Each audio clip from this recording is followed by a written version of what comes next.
नमस्कार, मैं हूं मनीष दीक्षित, लेकर आया हूं अंदर की बात।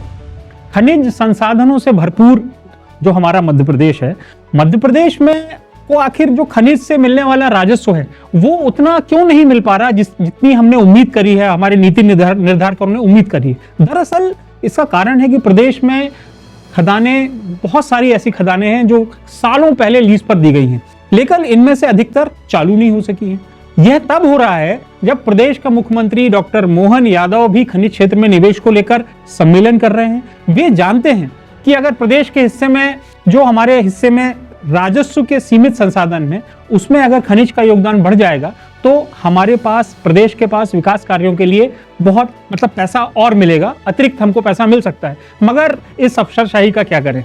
वे कोई ना कोई कमी निकालकर मामलों को इसलिए अटका कर रखते हैं कि इस खनिज से जो नजराने और शुक्राने का खेल है वो चलता रहे, बदस्तूर चलता रहे। और शायद इसी ढुलमुल रवैये के चलते सरकार और निवेशक दोनों नुकसान में हैं। कई तो इतने निराश हो गए हैं कि उन्होंने उम्मीद ही छोड़ दी है। और कुछ प्रकरण ऐसे भी सामने आए हैं जिनमें सभी औपचारिकताएं पूरी करने के बाद, अनेक मीटिंग्स होने के बाद, वरिष्ठ अधिकारियों की कमेटी बनने के बाद भी मामले अटके पड़े हुए हैं। एक सीनियर ऑफिसर का मामला तो बहुत ही गजब है।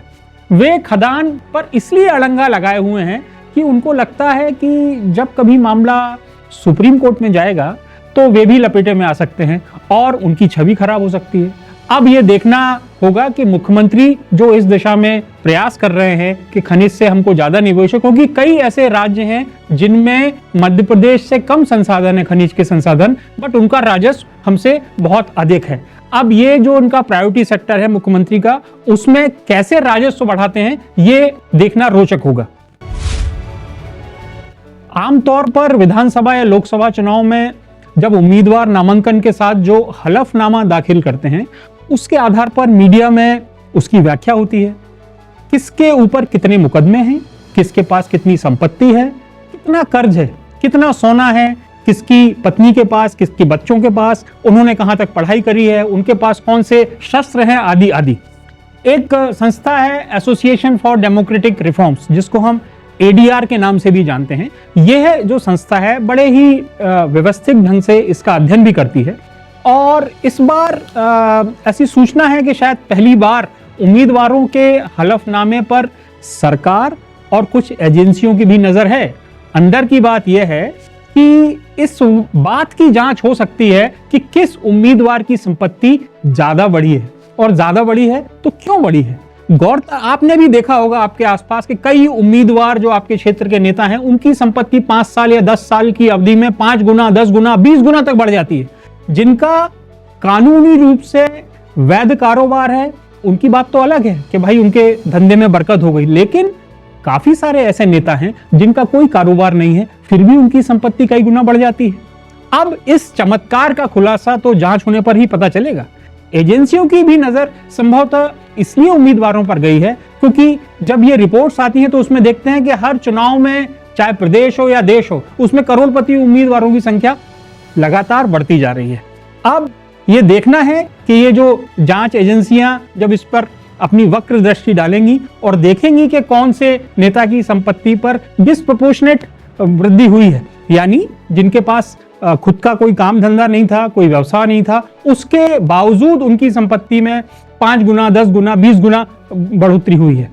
हमारे यहाँ के जो नेता हैं अभी उनके पास शायद समय होगा, क्योंकि मुझे ऐसा लगता है कि अब ये जब अगला चुनाव हमारा होगा तब वो शायद इस पूरे प्रोसेस में जाएंगे।